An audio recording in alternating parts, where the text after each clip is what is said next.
Alors, nous arrivons donc à l'affirmation 3.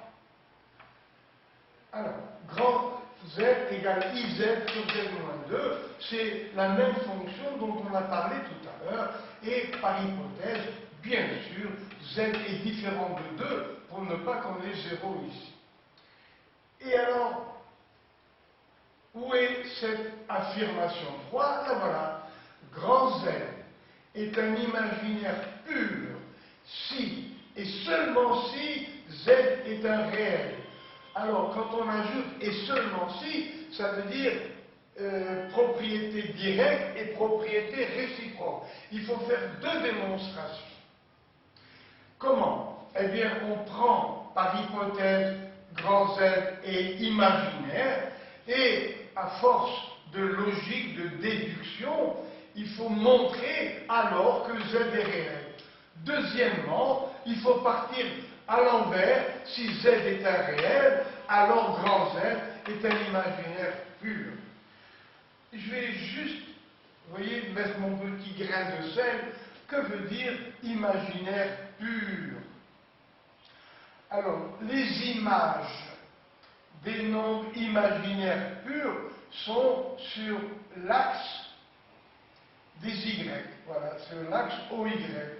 Voilà les images des nombres imaginaires purs. En général, nous avons Z égale X plus I, Y. Et le nombre est un imaginaire pur si grand X égale 0. Donc voilà l'écriture Z égale IY pour un imaginaire pur. Mais il y a un piège, lequel, le voilà ici. Quand on écrit Z égale IY, d'accord, c'est un imaginaire pur, à condition que ce grand Y, lui aussi, ne soit pas égal à 0. C'est un imaginaire pur si grand Y est différent de 0. Pourquoi? Parce que si on met Y lui aussi égal à 0, on va tomber, vous voyez, sur le point origine de coordonnées 0 et 0. Eh bien, le point de coordonnées 0 et 0, c'est-à-dire les coordonnées de l'origine du repère, eh bien, 0 et 0, les mathématiciens ont pris la décision de dire que le couple 0 et 0 est égal à 0. Donc, le couple 0 et 0 qui nous donne ce point, voilà, la fiche de ce point, eh bien, les mathématiciens ont décidé que c'est le réel 0. Donc, quand on écrit qu'un nombre imaginaire, grand Z, s'écrit I grand Y, attention, attention, méfiez-vous, il faut ajouter Y différent de 0 pour ne pas tomber sur le couple 0, 0 qui est un réel égal à 0.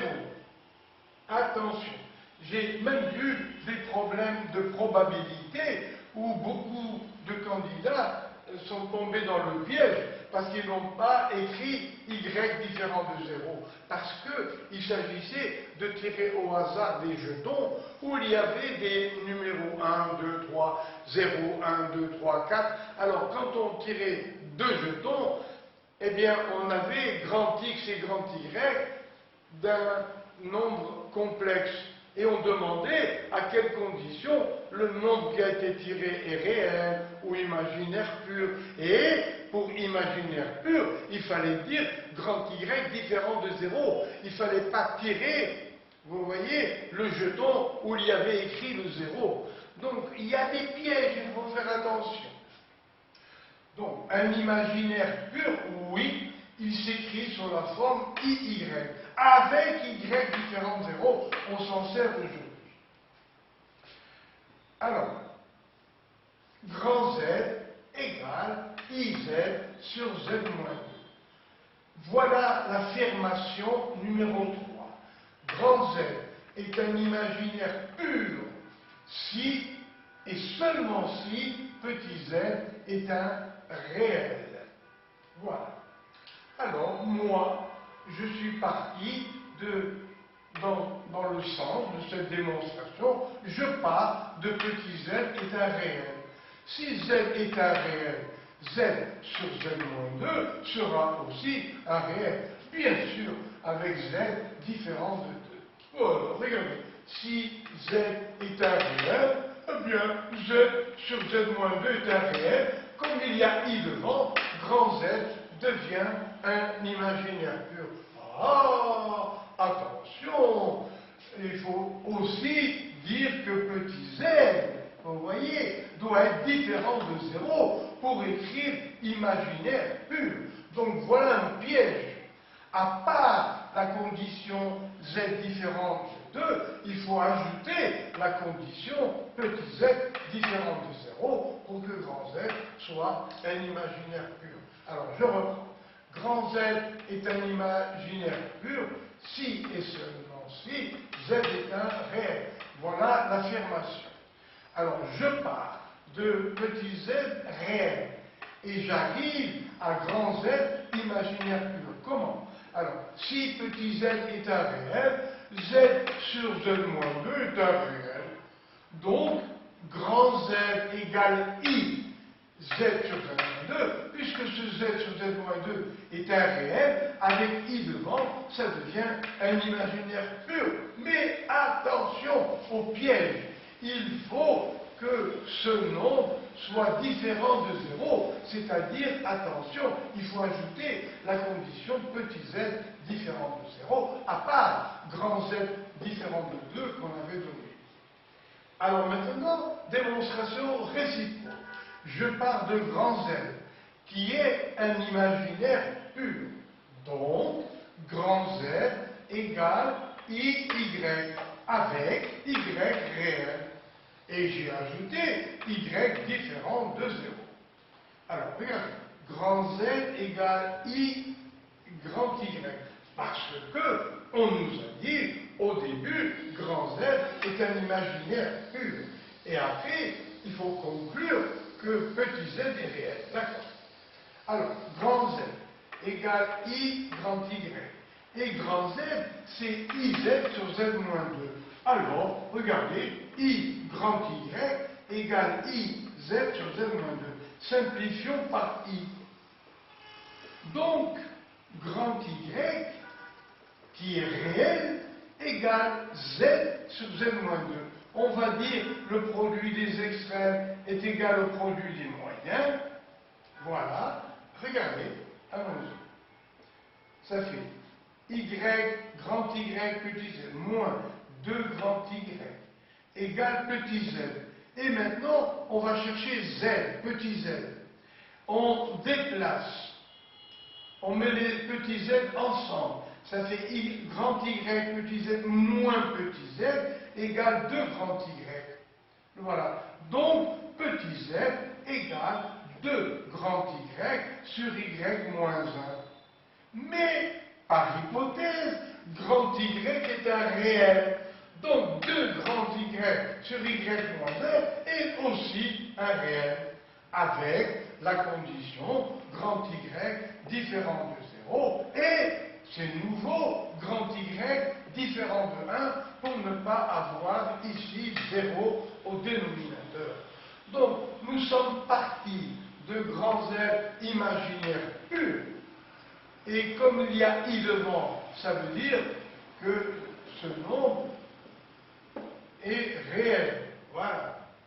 Alors, mais il faut montrer, pas le nombre, il faut montrer que petit z est un réel. Alors, grand Z est un imaginaire pur, voilà, à condition que petit z soit différent de 0 et z différent de 2. Alors, au travail, je refais la démonstration. Grand Z est un imaginaire pur, donc on peut l'écrire grand Z égale I grand Y, avec grand Y réel, tel que grand Y différent de 0. Et qu'allons-nous faire maintenant? Eh bien, nous avons, regardez, grand Z égale I grand Y, puisque c'est un nombre imaginaire pur. D'accord. Et d'après l'hypothèse, grand Z égale I petit z sur z moins 2. Simplifions par I. Ça nous fait grand Y égale Z sur Z moins 2. Et maintenant, on va faire l'inverse. On va chercher petit z en fonction de grand Y par le produit en croix. Et on va isoler ce petit z, le mettre en facteur. Donc, regardez, petit z facteur de Y moins 1 égale 2 grand Y. Donc, petit z, le voilà, égale 2 grand Y sur Y moins 1. Mais nous avons pris grand Y réel. Donc le nombre de grand Y sur grand Y moins 1, eh bien lui aussi c'est un réel, c'est ce qu'il fallait démontrer. Et voilà. Avec, vous ajoutez la condition, avec grand Y différent de 0 et grand Y différent de 1, parce qu'au dénominateur il y a Y moins 1. Et voilà. Donc, alors, qu'est-ce qu'on nous avait affirmé? On nous a affirmé que grand Z est un imaginaire pur si et seulement si petit z est un réel. Et nous avons fait les deux démonstrations à l'aller au retour. Quatrième affirmation. Alors, soit petit f la fonction définie sur R par f de x égale 3 sur 4 plus 6 exponentielle moins 2x. À partir de cette définition, voici l'affirmation 4. L'équation f de x égale 0,5 admet une unique solution. Bien, allez, on va démontrer. Pour avoir une unique solution, il faut prouver que petit f est monotone croissant ou monotone décroissant. Alors, on se prépare pour l'affirmation 4. Alors, on va faire le tableau de variation de petit f. J'ai repris petit f de x égale 3 sur 4 plus 6 exponentielle moins 2x. Ça fait 3 divisé par une fonction de x. Et le 3, pour l'instant, on l'oublie. Pour la dérivée, on se rappelle 1 sur u. 1 sur u. Donc, 1 sur u a pour dérivée moins u' sur u2. Et puisque j'ai appelé u le dénominateur, que vaut u'? Eh bien, la dérivée de 4 est égale à 0, et la dérivée de exponentielle u, c'est u' exponentielle u. Donc, la dérivée de ce nombre, c'est moins 2 exponentielle moins 2x, u', et le moins 2 se multiplie avec 6 pour avoir moins 12. Donc, voilà le u'. Donc, si f, vous voyez, égale 1 sur u, f' c'est moins u' sur u2. Et voilà la suite. Donc, ça fait moins 12. Mais, alors, moins 12, je crois que ça va rester moins 12. Alors, ça fait donc, le 3, le voilà. C'est grâce au 3 que, non, c'est u', c'est moins 2, fois 6, ça fait moins 12. Mais la fonction, c'est en haut, oui, c'est multiplié par 3, 1 sur u. Multiplions moins 12 par 3, je croyais avoir fait une fois des tourneries, moins 12, lui aussi, il faut le multiplier par 3. Voilà, ça fait f' égale moins u'. Alors, j'ai peur d'avoir fait une faute. U', c'est moins 12 pour 1 sur u. Moins 12. Et le moins 12 est déjà là, donc il ne faut pas encore ajouter le moins. Il y en a un seul qui vient du moins 12. 3 fois moins 12. Ça fait moins 36. Donc, la fonction, vous avez vu une faute de tournerie, ce que ça a donné. Alors, f' de x, je regarde encore. Moins u'. Ah non, il faut que je garde mon moins. Voilà. Donc, f' c'est moins u' sur u2. Voilà. Le moins provient, vous voyez, d'ici, de la dérivée. Moins u' sur u2. Et après, il faut multiplier par 3. Ah non, le 3 c'est pour la fonction. Et pour la dérivée, oui, on a 3 fois 1 sur u. Alors, la dérivée ici de 1 sur u, alors ça fait 1 sur 4 plus 6 exponentielle moins 2x. Alors pour 1 sur u, ça me fait moins u' plus 3 fois, combien 6, plus 6 fois exponentielle moins 2x. Alors dans la dérivée, nous allons faire moins u' sur u2. Mais dans le u', il y a un autre moins. Attention, ça c'est le moins pour la dérivée. Et dans le u, il y a encore un moins. Moins 2 exponentielle. Et moins par moins, ça donne plus. Donc je ne me suis pas trompé. Vous voyez qu'il faut contrôler quand même, faire attention et contrôler. Donc il y a bien moins par moins, ça fait plus. Donc la fonction est strictement croissante sur R. Voilà, vous voyez, la dérivée est toujours positive parce que l'exponentielle est toujours positive. Il y a plus 36, voilà. Donc la fonction, vous voyez, est croissante. Quelles sont les valeurs limites de f? Alors, en moins infini. Moins infini, comme il y a moins devant, ça fait plus l'infini. Donc, ce nombre tend vers plus l'infini. Le 4, on n'en parle pas. 3 sur l'infini, ça fait 0. Donc, on a comme départ une valeur approximative égale à 0. Et en plus l'infini, si x tend vers plus l'infini, il y a moins devant. Exponentielle moins l'infini, 0. Donc, ce terme tout entier disparaît, il reste 3 quarts. Donc, en plus l'infini, la limite est égale à 3 quarts. Donc, la fonction f est monotone croissante dans R tout entier de 0 à 3 quarts, c'est-à-dire 0,75.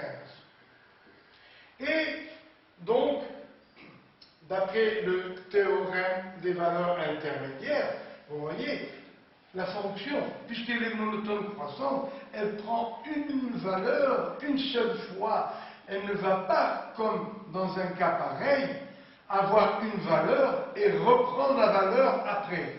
Parce que là, pour qu'il y ait une valeur et encore la même valeur, il faut que la fonction soit croissante et décroissante, ou le contraire, où on a une valeur et encore la même valeur.